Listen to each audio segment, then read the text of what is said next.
Hello, fantastical friends and scientifically created enemies.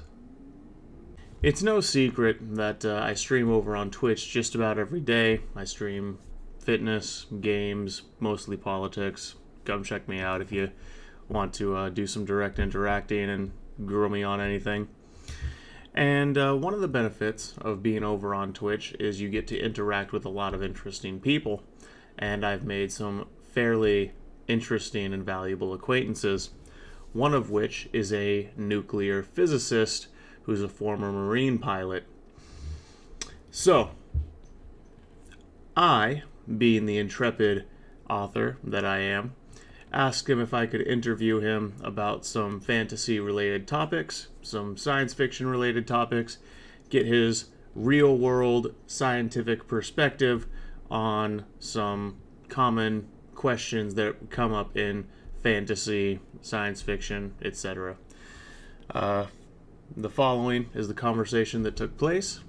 If you would like another one of these conversations to take place, and maybe even just participate in the conversation, let me know in the comments. I'm sure he'd be happy to do a second conversation, and you could join live on the Twitch stream, or just leave the question down in the comments section, and I could pose it to him for you.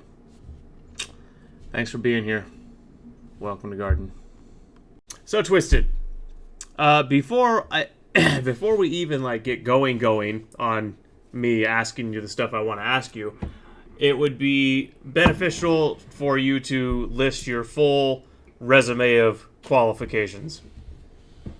Well, I am a retired Marine Corps Aviate Harrier pilot. I obtained my degree in nuclear physics during ROTC. I do not use that degree. However, I continue to pursue education on my own. I'm currently doing the MIT Open Courseware course on quantum mechanics and particle physics. So yeah, that's kind of my background. Roger that. You also attended, what was it, the Naval College for Military Strategy or something like Yeah, that? U.S. Naval War College. Yeah. U.S. Naval War College. So you're also trained in strategy and stuff like that. Correct. Cool. Okay. It was part of the promotion process during my career. Roger. So one of the main things I want to grill you about, and feel free to stop me and ask for clarification at any point if anything's unclear. One of the main things I want to grill you about is, I think I've mentioned to you in my book, there's a class of what you would call, in just layman's terms, they'd be magic users.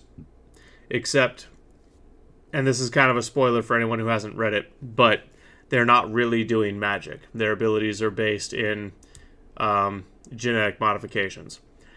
So the way I explain it in my book is that they've been genetically modified in a way that allows them to sense and directly interact with the electromagnetic spectrum. And this allows them to manipulate the physical world in all kinds of fantastical ways. So, I guess the first question I would ask you is, do you think that, say you gave a human the set of genes that a lot of animals that can generate a strong electric current, like electric eels and some bugs and stuff like that.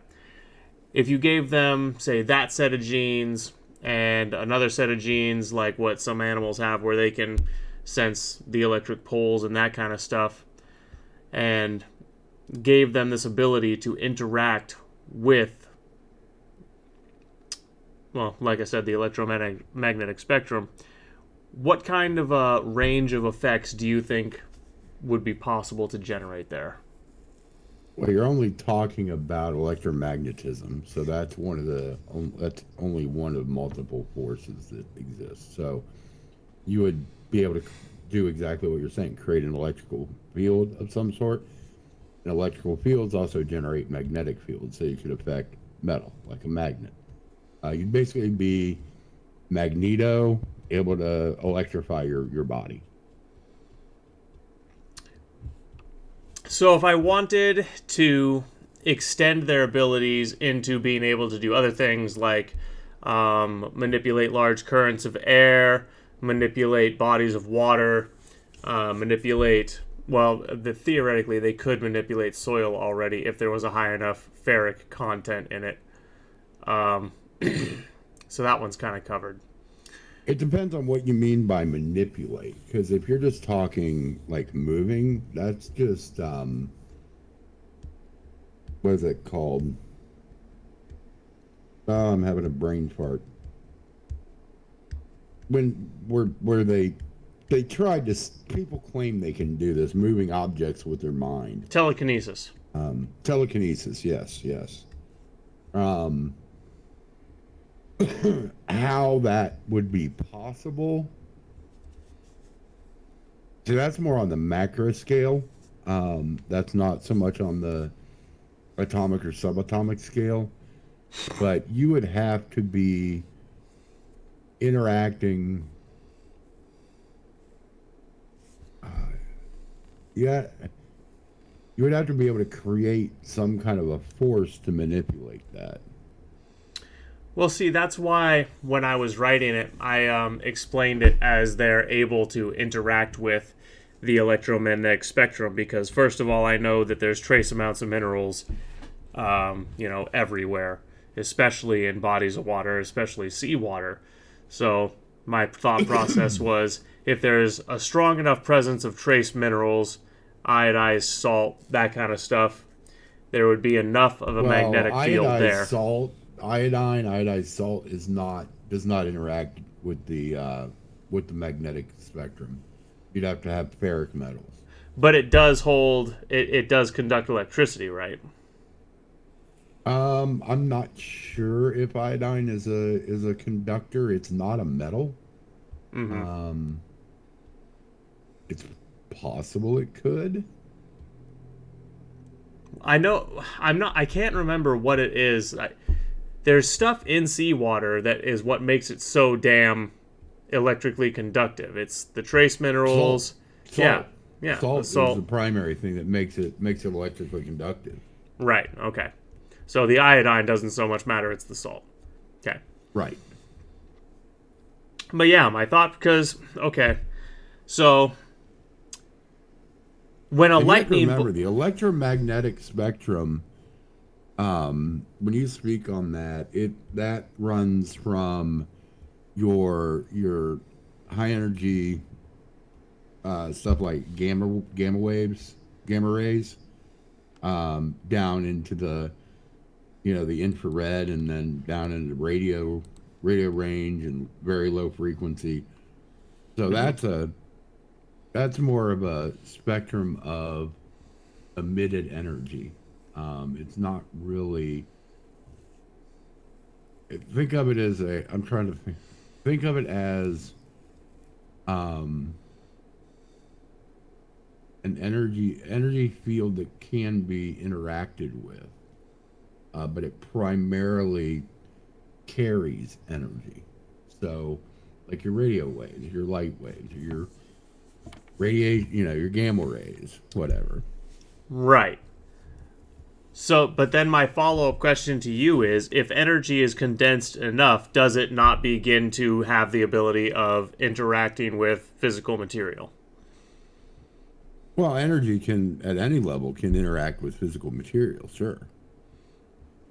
So, if energy and matter are interchangeable. Right. So a lot of things don't even exist as particles. They exist as energy waves until they're observed, and then they become particles. Which is, that's weird to think about. It is. That's where science gets a bit silly to me. But we're not. The one that is most evident and the most well known is light. Light is both a wave and a particle. It's a wave and it's a photon. It's a wave until you try to not look at it like look at the light, but observe the particle, and then the particle exists, but as soon as it ceases being observed, it ceases to exist and becomes a wave again. See, and again, that's where science gets a bit silly to me, but that is also why I'm talking to you, so I can try to gain some insight into these things. So, Well, that's the quantum. Quantum gets really weird. right. There's some, you start talking about the quantum level. You have no longer have cause and effect. You can have effect that happens before cause. Time basically becomes meaningless at the quantum level. Right. And that's just one of the weird shit things. So, let me put it to you this way. If I had something that was electromagnetically inert in my hand, like uh A let's hunk of plastic. yeah, there we go. Yeah. Like a hunk of plastic. And I wanted to move it purely with my mind, what kind of forces would I need to exercise to move that plastic? Um, I would say at that level, you would have to somehow interact with the nuclear forces, like the strong and the weak nuclear forces. The only way I could even perceive that happening. So when you say nuclear Some forces, explain what that is to me. um, they are the forces that bind the nucleus of the atom together. The thing about an atom is, I'm sure you've seen in high school, basic physics, you have the nucleus, which consists of protons and neutrons. They are positively charged. Mm-hmm. With a cloud, they always draw it as electrons in orbit around the nucleus. That's not correct. It's more of a cloud. And again, electrons are weird because they don't really exist until they're observed, right? And then on top of that, you have the Heisenberg uncertainty principle, which means you can know where an electron is, but or any other particle. You can know where it is, but not where it's going, or you can know where it's going, but not where it currently is, or how fast it's going. And that is a hard fact. Particle physics, man. Okay. So, Now, what the nuclear force is, the strong nuclear force is, you have the nucleus, which is all positive protons, with neutrons which have no charge. And since like electric charges try to repel each other, positive protons are trying to fly apart. The strong nuclear force keeps that together up until a certain level, at which point you start getting into the uranium and all that, which is why when you get into those high atomic number atoms like uranium, they become fissile. You can fission them, which is nuclear fission. What runs our nuclear power plants. That's what the first atomic bombs were. That's what the atomic initiators for the hydrogen bombs are. It's the release of that nuclear force is what creates the energy when fission occurs.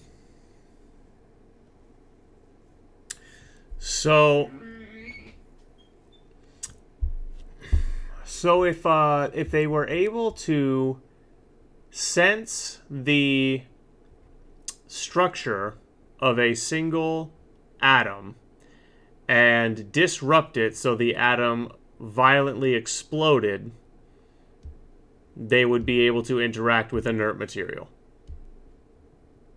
Um, to an extent, yes, you could, if you converted an atom and exploded it and converted it into energy, that would be equivalent of a matter-antimatter interaction, which is called an annihilation, which converts all matter and antimatter that interacts together into energy. Um, But still, you're talking about an atom. So while it's a huge amount of energy from a a micro perspective, it's still negligible. The fission or annihilation of one atom is probably enough force to make a fly do a push-up. So you would have to, it would have to be a large group of atoms. Gotcha. Yeah, the power from a nuclear fission or fusion, but let's talk fission. The power for a nuclear fission reaction comes from the fact that it's a chain reaction.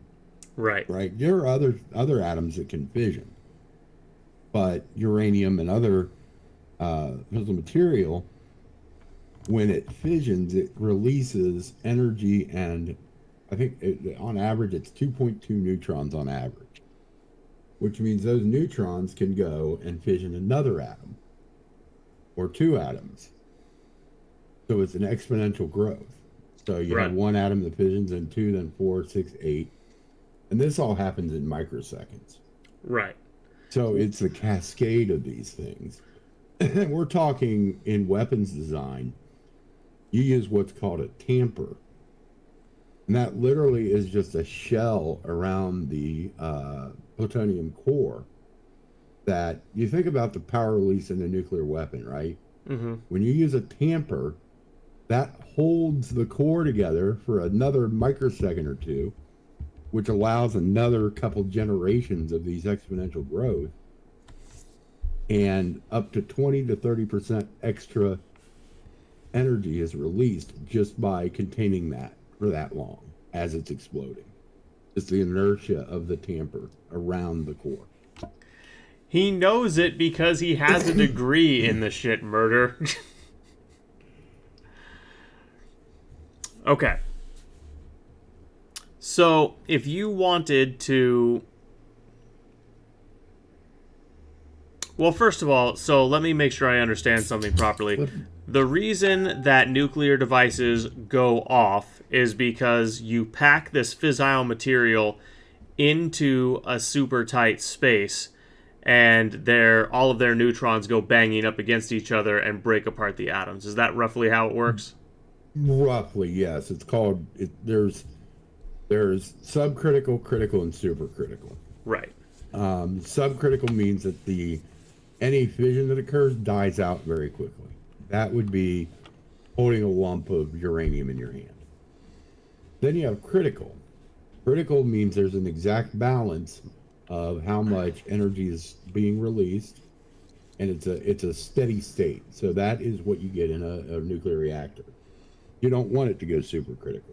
Right. Other than on startup, because you let it get supercritical for a little bit, and then you level it off. And then when you shut it down, it drops subcritical and levels off, right?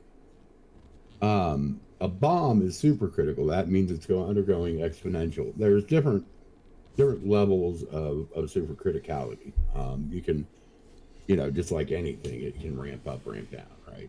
With a bomb, you ramp it way up. The way they do that is you have roughly a softball-sized core of plutonium, and it's hollow. And there's usually tritium inside, and the reason for that is it's called a boost. What that is it undergoes nuclear fusion within the core of the plutonium, releases extra neutrons to develop the reaction quicker. And then surrounding that, you have your tamper that I was talking about. And then surrounding that, you have explosive lenses that create an implosion, a perfectly spherical implosion that crushes that plutonium core. There are two ways to create a critical mass. You can add more material, or you can make a material denser. Right. The first bomb that was dropped on Hiroshima used the add more material method. It's called a gun type. Hey, Walks Through Fire, welcome in. You have a subcritical mass at one end, there's another subcritical mass at the other end. You fire one of them down a tube, It basically goes inside the other one, creates a superconductor mass, boom, explosion. A little bit more to it with the neutron initiators and stuff. That's the basic premise. Hey, welcome in, Whereas bro. the Fat Man device, Trinity Fat Man, and almost all subsequent nuclear weapons use the implosion method, where instead of adding mass, you take a mass of plutonium and you make it denser, which makes all the neutrons closer together and they hit each other more. Or the atoms closer together, which the neutrons then can hit more capably. A bunch of the stuff on the shirt is in Latin. Like that's just English for Mad Wolf, but English for Mad. That's just English Mad Wolf. But there's Latin throughout the shirt. We can tell you when we're done recording. Walks Through Fire. Yeah. Mad Wolf is a reference to my book, though. Okay, so kind of getting off in the weeds with the nuclear stuff because canonically my characters cannot interact with the nuclear forces. Anyway, so I want to circle back to a question that does relate.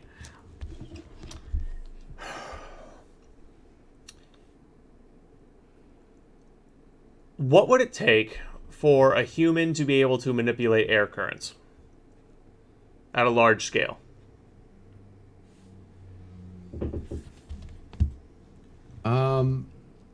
Honestly, being able to create air currents to push the air in that direction.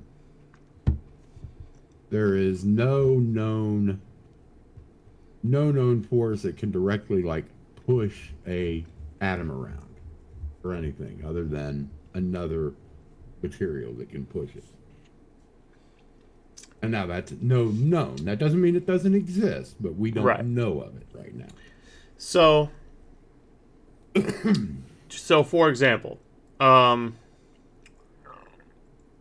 when electricity moves through the air, it doesn't displace the air molecules that it's going through? It does, in a way. It ionizes them and converts them into a plasma. Okay. And a plasma is conductive. So if you had going back to the electric eel thing, if you had that same ability to create a large electrical current inside of your body, and you were able to direct it, and you were able to ionize enough atmosphere, could you not theoretically create a current of wind? No, you would create a lightning bolt.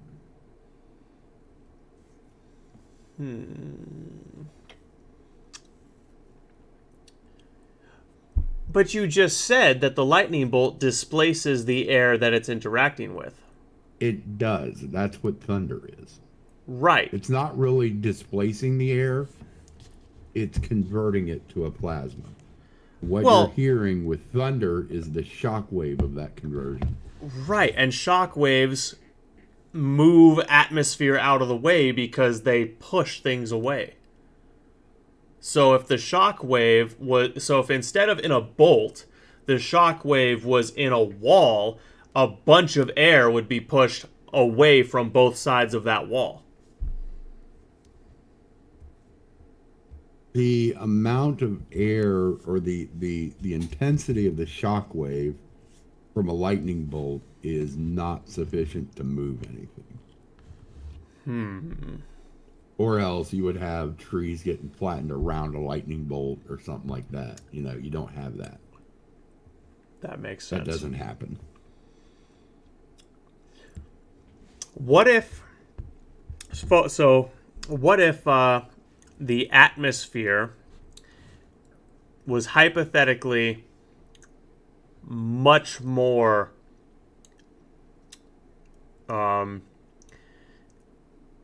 I guess you would say electrically dense, a lot more ionization active in the atmosphere at all times?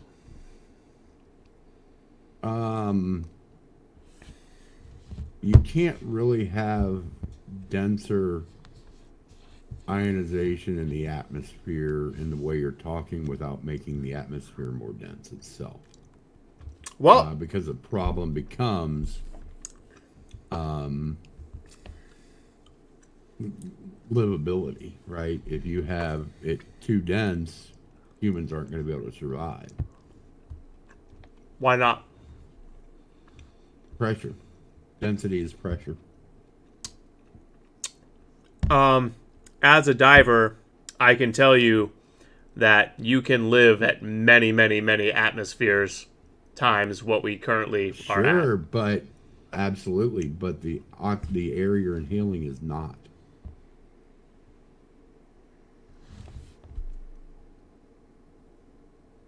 Explain the difference. The pressure of the air that you're inhaling when you're scuba diving is not dense under high pressure like the ocean that is surrounding you. If you had the density equivalent to the ocean water that's surrounding you, you would have liquefied air, and you're not going to breathe that. Right.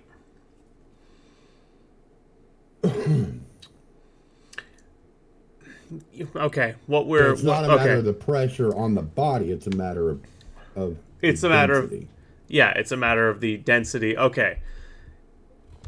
I'm not talking about a hypothetical atmosphere that's so cram packed that we have liquid oxygen like at sea level. That's not what I'm talking about.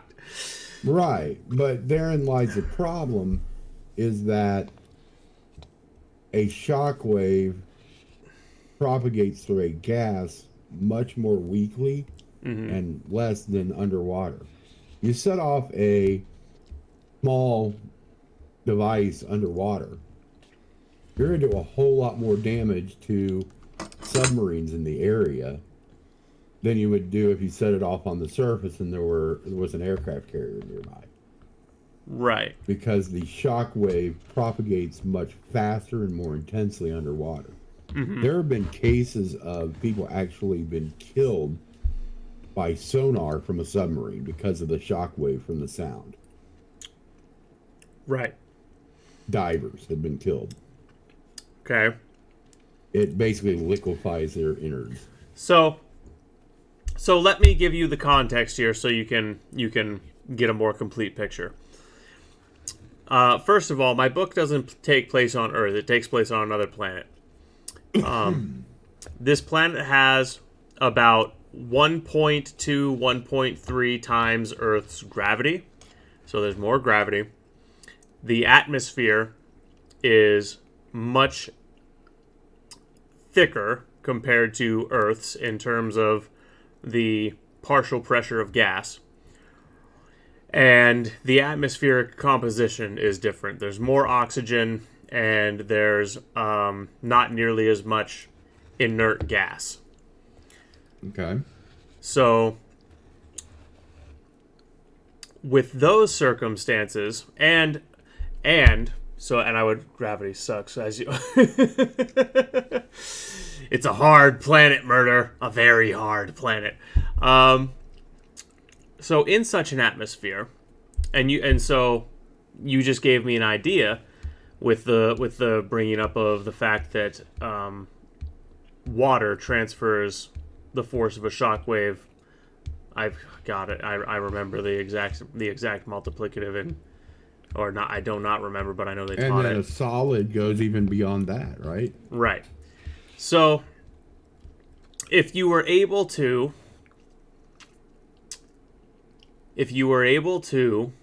pack all of the moisture in the atmosphere together, and then right after packing the moisture in the atmosphere together, do your plasma reaction, you could almost make the air transfer the shock wave as if it was a liquid, or at least partially like it was a liquid. Which, I mean, sure, the denser the atmosphere would be, the more the shock wave would interact. I mean, that, density. I wouldn't be on the level of liquid. But there again, you are creating a shock wave. You're not going to move water with a shock wave of air, not significantly. At some point, Zach, with this, you have to take literary license, right? And Right.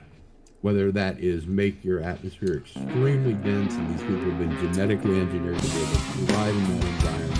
Hey, Vanilla, thank you for the resub. However you want to go about it, it's your baby. But within the realm of physics as we know it, this is not a thing. Right. Well, obviously, I understand that I have to take some license. The book is written already. Right. You know, it's not like this is a pre-writing the book interview. Sure.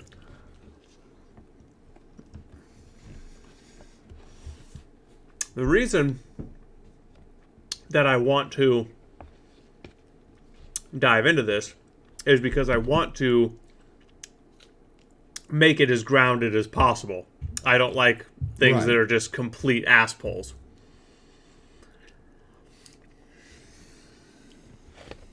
I would say that your concept, not really, I hate to, but shooting the lightning, creating the shock wave, like you're talking about, would be more akin to setting off a bomb than moving something in a denser atmosphere. Does that make sense? Yeah, I kind of follow your logic on that one. To clarify, so you know, what my magic users, air quote, can do, they can manipulate the 4 elements, they can manipulate the human body, and... Ooh, that sounds like a good time. And there's a handful of other specialized abilities that pop up here and there. And again, with electromagnetism, I can explain. Well, again, they're the 4 elements plus lightning, and with the electromagnetic spectrum, I can explain manipulation of Earth. It simply needs to have enough ferric material in it. I can explain the use of lightning. I can explain the use of being able to generate fire. It would actually be plasma, not fire, but indistinguishable to the human eye. Well, no, it's not. Plasma looks a lot different. Okay. However, indistinguishable in the sense that you register both as, oh, that's gonna fucking burn me. I was gonna say, however, plasma has extreme heat, so it would ignite fires nearby. So, right. And if there was anything floating through the atmosphere, large concentrations of pollen, anything like that, that stuff would burn as it drifted close. Sure. Let's move on to something else. Okay. So I also have an animal there's an animal that evolved this ability to sort of manipulate space, if that makes sense. They can run, and they can run extremely fast, and they have incredible agility. And it's not because their muscles are moving that quickly, it's because they're actually manipulating physical space to propel themselves through it faster. Does that make sense? Yeah. I mean, basically, yeah, it does. Okay, so what would at a physics level, what would the mechanics of that look like? Actually, that's an interesting thing because NASA, there is something that exists called the Albuquerque Drive, which is it's theoretical.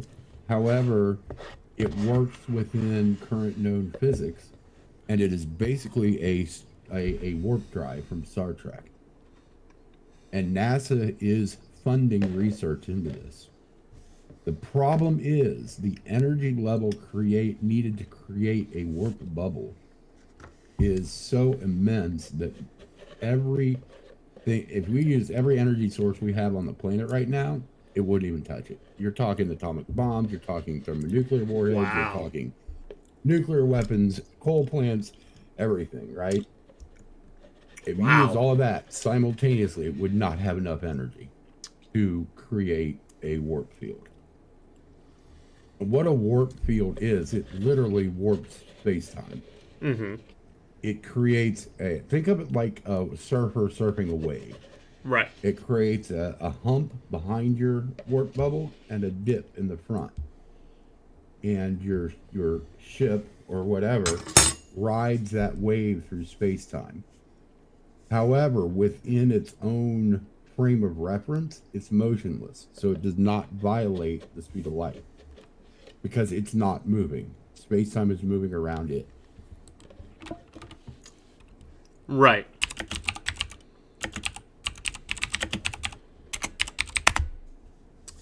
Okay. How much energy would you need to make that work? Like, can you put it in? Can you put it in number of nuclear plants going at full tilt? Fission plants wouldn't have the power necessary to create that. Not even if you were able to put them in series. No, you're looking. You're looking. We're to feasibly make this work. We're going to need to be able to produce antimatter at scale. We can already produce antimatter, but we'll have to be able to do it at scale, meaning create tons of it. Right. Literally tons. Right. What is the process for creating antimatter? I don't know the details on that. I haven't gotten to that part of the course yet. Okay. But it involves particle collisions between protons. When they collide, sometimes they will part of it will condense into an antiproton, which an antiproton would be a proton with a negative charge. Right. That's what antimatter is. It's an oppositely charged particle. So a positively charged electron, negatively charged proton. It's an anti-electron and anti-proton. And when those two things hit, it releases a fuck ton of energy. Correct. They annihilate and convert all of their mass into energy, which that goes back to Einstein's most famous among non-physicists equation, E equals mc squared, which is energy equals mass times the speed of light squared. Right. So what if... Okay, so... What do they use when they're trying to synthesize antimatter right now? What materials do they use to do that? Degenerate protons. Degenerate protons. No, that's really what it's called. It's called electrify me harder, Daddy. They are isolated protons.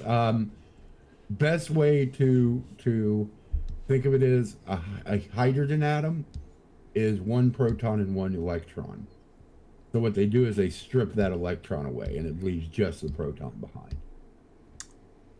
So, okay, so what I'm hearing is you could make antimatter out of anything, but there's stuff like hydrogen is easiest.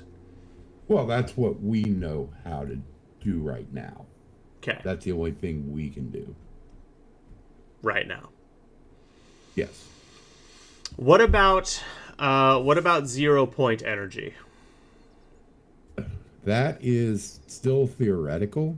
However, it is a semi-proven theory in that we have observed virtual particles. What a virtual particle is, and this is going to get weird, is within a true vacuum, we have observed particles popping into existence and then disappearing. Mm-hmm. The only way that can happen is there's energy that exists within that vacuum. Right. So we've proven that energy has to exist within the vacuum. However, we have no idea how to extract that energy. If we can extract that energy, that is the next level beyond a matter-antimatter reaction, right? That's literally pulling energy out of nothing. Mm-hmm.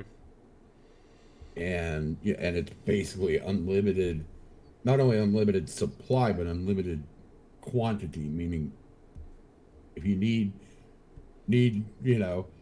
energy, it's going to be there. It doesn't matter how much you need, it's there, right? Right. So But that is very, very theoretical. That's that would still, be. I would assume that energy would in actuality probably be coming from the quantum, from the quantum realm. yeah, Let's yeah. say. I would. The prevailing theory is that is drawn from the Higgs field. What's the Higgs field? The Higgs field is a field of energy that exists throughout the universe. You don't feel it, you don't observe it. Other than the Higgs field is what gives everything mass. That sounds a lot like that could be dark energy. Dark energy is a different thing. How? Dark energy is energy which we cannot observe that is causing the universe to accelerate at a more rapid rate. The universe is moving apart, right? All Right. the galaxies, Right. I'm aware of all the stars entropy, all within the that good stuff. galaxies. Well, it's And not they're moving apart accelerating. at a steady state. They're accelerating. Right. They're accelerating. I know. But they're not it's not the physical mass that is accelerating. Space-time is stretching. Okay. So whatever force what if whatever force dark energy is, we could observe and harness that.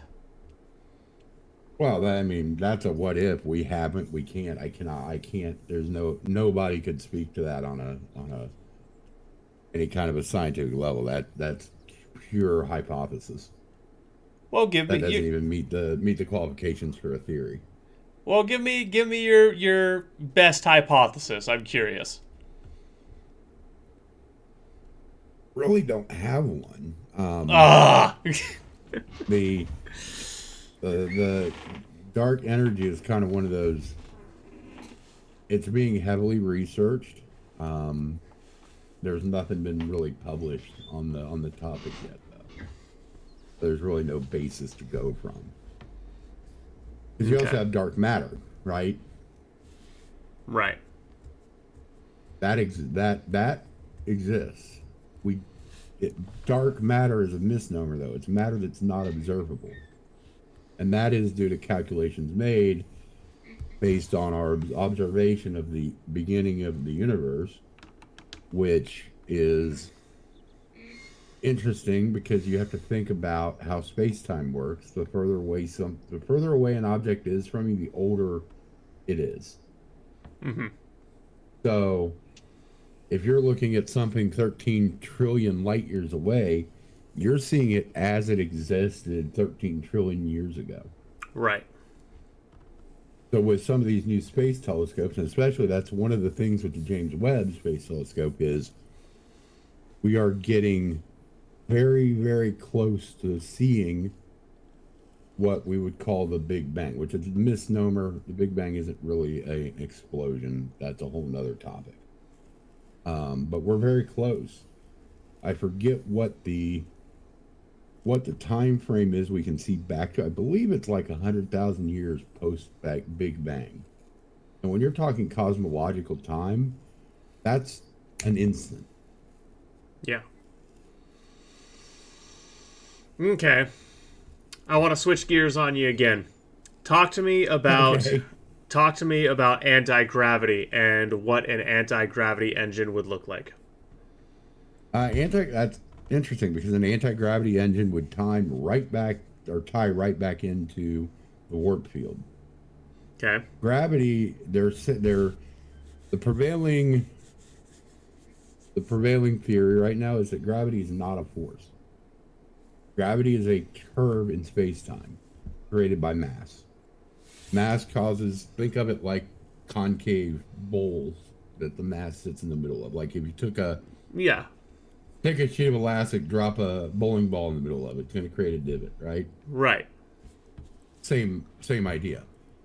The gravity is the mass creating that concave effect within space-time. So in order to have anti-gravity, you have to be able to manipulate space-time.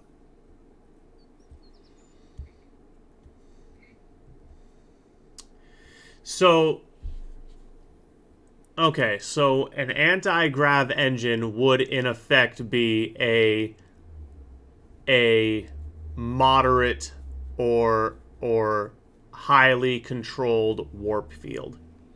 Yeah, because of small warp. Yes. Okay. Okay. That's two birds, one stone.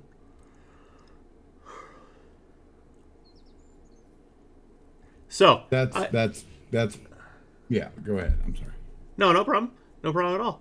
I know your specialty is physics. Your specialty.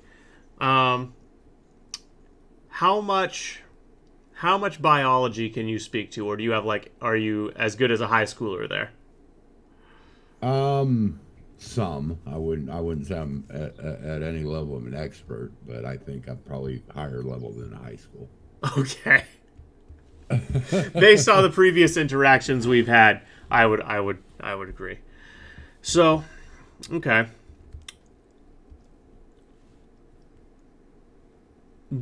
And this is something the military I know is kicked around for multiple reasons too, so you might know something about it from that angle too. What are your thoughts on the probability or possibility of cryogenic stasis? It has a lot of potential. The reason I say it has a lot of potential is the problem we run into right now is that, hey, STW, thanks for the raid. Nice. Good to see you. Nice to meet you. Problem we run into right now with cryogenics is when water is an unusual animal, right? Mm-hmm. Most things, Very. when they get colder, they condense. Water does not. Water, when you freeze water, it expands. Right. And when the water inside your cells expands, It shatters your cells. Yeah. Right. So cryogenics is very feasible if we can find a way to freeze without the water expanding. And there is some new forms of water that are being found. I forget all the terminology for them. So, okay. That's interesting. We'll explore that angle of it also, but my thoughts on how you could make cryogenics work is actually going the other direction, and instead of trying to prevent the water from expanding, what if you made the cells more elastic? Theoretically that could work too. Right. Because, there's animals, there's like, for example, there's a lot of amphibians and reptiles that can survive freezes. Tardigrades can survive freezes. Sure. And they survive it because their cells don't burst. Right. So, I want to say again, thank you for the raid. I'm chatting with a buddy of mine, if you're feeling adventurous. He's another streamer. Just kind of chatting some science stuff here. He's a writer. He wrote some fantasy/sci-fi books, and he wanted to kind of grill me on my science knowledge a little bit. So. Right. So yeah, my thought process has always been, if you could synthesize a compound that was tolerable to the body, that when it either cells would uptake it and it would make the cell lining more elastic, or it would coat the cells and make them more elastic. Either way, and that would allow the human to be frozen. And really, if the cells weren't going to burst, you could freeze them pretty much indefinitely, and just thaw them up and The trick would be restarting the heart, which you could probably accomplish that with some adrenaline and maybe a light jolt. Sure. I mean, I don't know the science enough behind the biology to know what you could do to make that happen. Mm-hmm. Well, in theory, yes. In my self-education, that is the course that seemed the most plausible to me. But you said that the route that the military or the government is looking at is a form of water that doesn't expand or doesn't expand as much. Tell me more about that. Well, it's not. I don't know that is. I briefly read an article a while back about new forms of water being discovered beyond, steam, water, or ice. I don't know enough to tell you anything about it. Okay. Yeah, I just know that they exist. Yeah, I too have read an article like the one I was reading was specifically talking about the existence of a form of water which was just in the article. It was just called hot ice. And it's water that exists. Yeah, that's one of them. Yeah, at the core of planets. Then it's solid water, but it's packed in there so hard, so tightly, so densely. Density. It's water due to density. Yeah, exactly. It's solid, so it's ice, but it's hot because of how dense it is. Exactly. Right.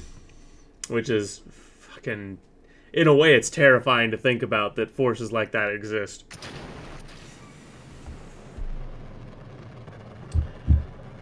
Let me turn this down a little bit. You playing with more Space Dildos? Yes, of course. All right, there we go. All right, April, well, you have a good night. Thanks for coming. I appreciate it. So, covered the shaman, covered the rip jaws, covered the anti-grav and the warp drive. That's really and again, remember, I'm the main talking ones. From what is known right now, from a physics standpoint. Yeah. Doesn't mean that something out there doesn't exist. Oh yeah, I know. You can't know what you don't know. Right, exactly. And called known unknowns. Right. I think so based on our conversation, one of the things I've been mulling around in my head, and one of the reasons I wanted to have this conversation is because I've been mulling over how I want my faster than light travel to look. And I was wrestling, well, do I want to use warp travel? Do I want to maybe use some kind of what is that thing where an atom is like connected with another atom and they can be super far away but they're occupying the same space? It's not atoms, it's at the quantum level, but it's called quantum entanglement. Quantum entanglement, yeah. So there Einstein called it spooky action at a distance. Spooky action at a distance? Yes. That is actually what it was termed for a while. That's funny.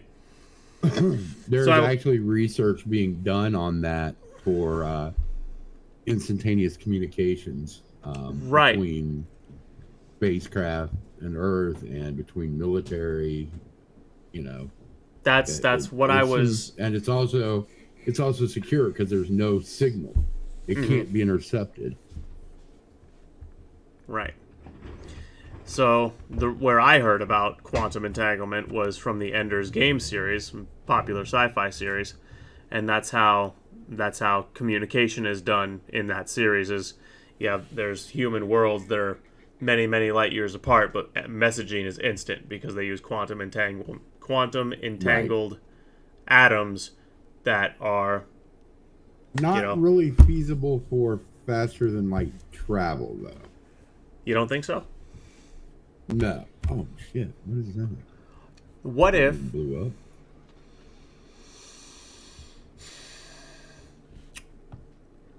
What if? I mean, you couldn't travel. You would. It's like the concept of the transporter in Star Trek, right? Right. Is it really you that gets transported? Because if you really break down what that machine does canonically, it's frightening. Yeah, it kills you. It deconstructs your body at an atomic level, destroys it, stores the pattern in a computer, and then reconstructs it somewhere else. Right. So it's basically killing you and cloning you over and over and over and over again. Right. So my thought was just now, if you had some kind of a machine that ripped apart, would rip apart a large amount of matter, or say you designed a spaceship that the spaceship didn't actually. Well, yeah, so the spaceship's design is such that it rips apart itself and everything on board, converting it into that pattern in light. It travels along the path of the quantum entanglement and reassembles itself at the other end. I mean, in theory, that would be like a long-range Star Trek transporter, really. Right. I would honestly, the most feasible method of faster light travel right now, among all of our theories, is the warp bubble. Is the warp bubble. Gotcha. Yeah. And see, to me, that one seems to me to be one of not only the most feasible based on our current understanding of physics, but it also seems like it there's a certain elegance to it. You know what I mean? Sure. Yeah. How else was so?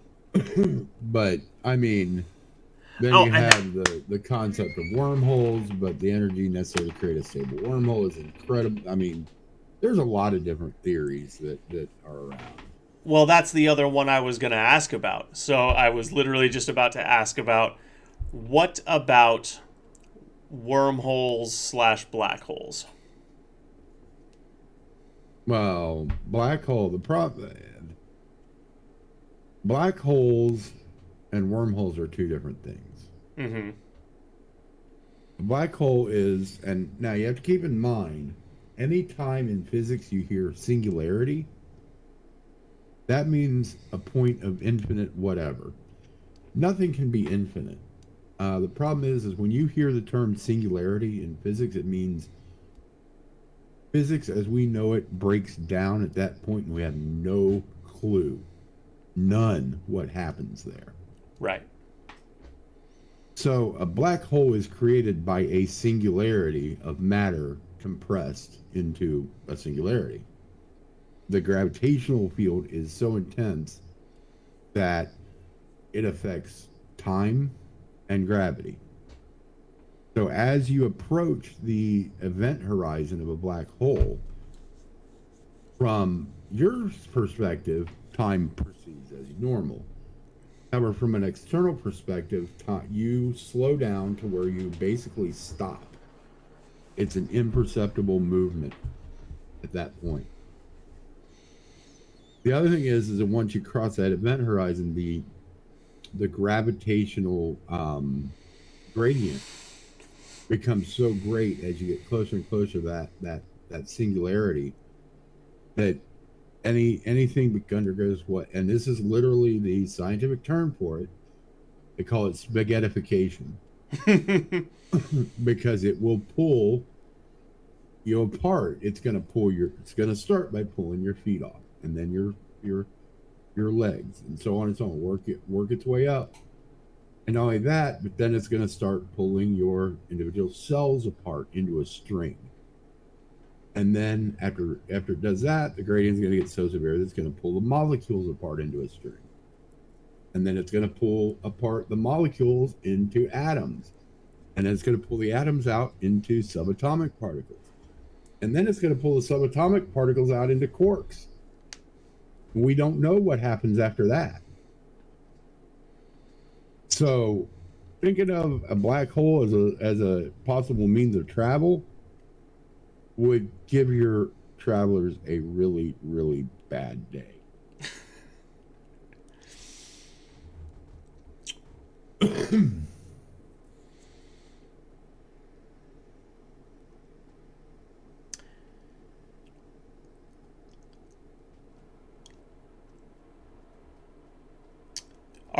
I'm pretty sure the answer is yes. Have you heard of the concept of a light hole? Yeah, I've heard of the concept, and it's purely hypothetical at this point because we've never seen one. Right. Can you explain it both for the audience and so I know what I'm talking about? The basic concept of a white hole is it is the outlet of a black hole. Okay. It's gonna release the quarks into space. So it's the exhaust port of a black hole. Right. That's the hypothetical. The problem is that they say that nothing escapes a black hole. That's not really true. There's something called Hawking radiation, Right. and that is radiation emitted from the event horizon of a black hole. And it's in the rate of emission is inversely proportional to the black hole's mass. So a micro black hole that you kept hearing about when the Large Hadron Collider, oh God, they're going to create black holes. They have, but they last microseconds because they evaporate due to Hawking radiation, right? However, the Sagittarius A star, the center of our galaxy, which is a supermassive black hole, is so massive that its rate of emission is so low that it's lasted since our galaxy formed. And it's still there and getting bigger, right?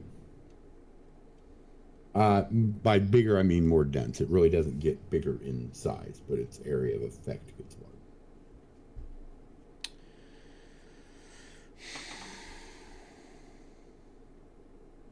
You know, that makes me wonder, will there come a point where the collection of supermassive black holes that exist, will they gain so much mass and gravitational pull that they start to pull the universe back together? No, because of that expansion. Remember, it's space-time expanding, not the universe itself. I know, but what if a supermassive black hole got so big that it began to reverse entropy in its zone and started to pull space time back together? First of all, entropy can't be reversed. That we know of. Entropy is the degeneration of order into chaos. So if you drop a glass, that glass isn't going to become whole again, right? Right. And the natural progression, and now we're talking without outside interference, you cannot reverse entropy. So you cannot, the universe isn't going to put that glass back together. And everything in the universe progresses through entropy. Order becomes chaos. Eventually, what we're looking at is called the heat death of the universe. I'm familiar with the heat death concept. Right. That's I don't fully buy it. Theory. I don't fully buy it, but I acknowledge it's a possibility. Bought into theory right now. Right. There's also the rubber band universe and the. Well, see, when I talk about the black holes sucking the universe back together, that's kind of what I was referencing, was the rubber band effect. Well, the problem is that the gravitational field, even if you took all of the mass of the Milky Way galaxy and put it into a singularity, the gravitational field does not extend far enough to affect a nearby galaxy. The galaxies are too far away from each other. But what if the only thing a black hole needs to do to begin sucking in the dark energy that is causing the expansion of the universe in the first place is to get big enough? Again, without knowing what dark energy is, you can't even hypothesize on that. Fair enough. You're no fun sometimes, Twisted. I like people who will make random ass fucking guesses.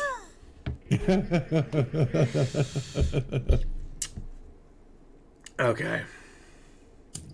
So, that's all the other holes. What about wormholes? The concept of a wormhole is again warping space-time, but instead of creating that surfer's wave, you're actually bending space-time to where it meets. Yeah, it's a tunnel. Two locations in space-time meet. So in theory, is it doable? If you can do a warp drive, you can do a wormhole. But the energy requirements would be exponentially higher than creating a warp bubble.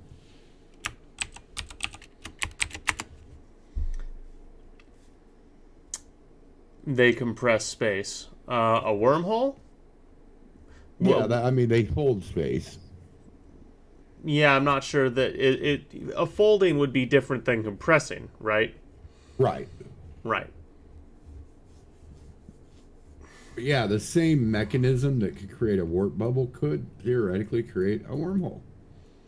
But again, the energy requirements would be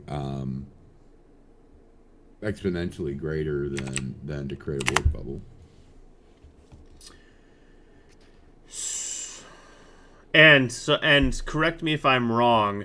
Theoretically, I don't think you would be able to, at least not logically in my mind, you wouldn't be able to create a wormhole from just one side. You would need some kind of device at the proposed location.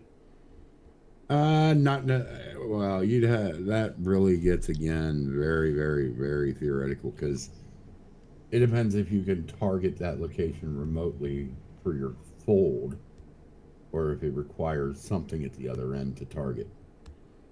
If that makes sense. Yeah, it does make sense. So you could maybe use quantum entanglement for that. Very, very, very hypothetically, yes. Now we're talking. All right. So now I have some options. So one more thing. Wormhole would obviously be faster than a mere warp drive.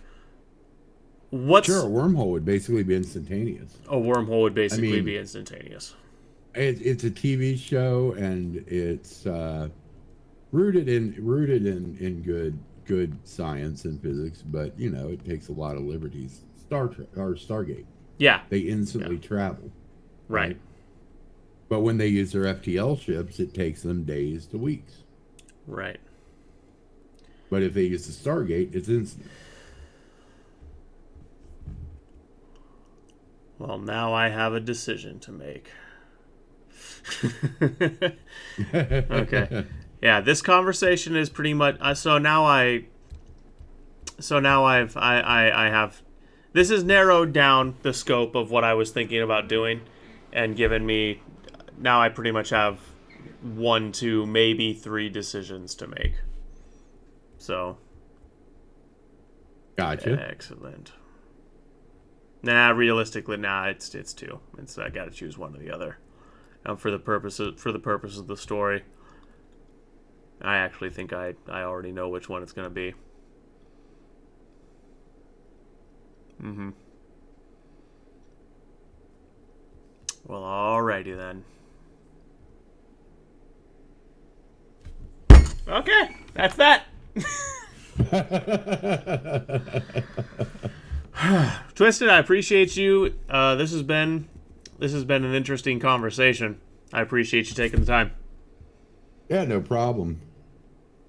Alrighty. Gonna kill the recording there. Appreciate you being here. Welcome to Garden.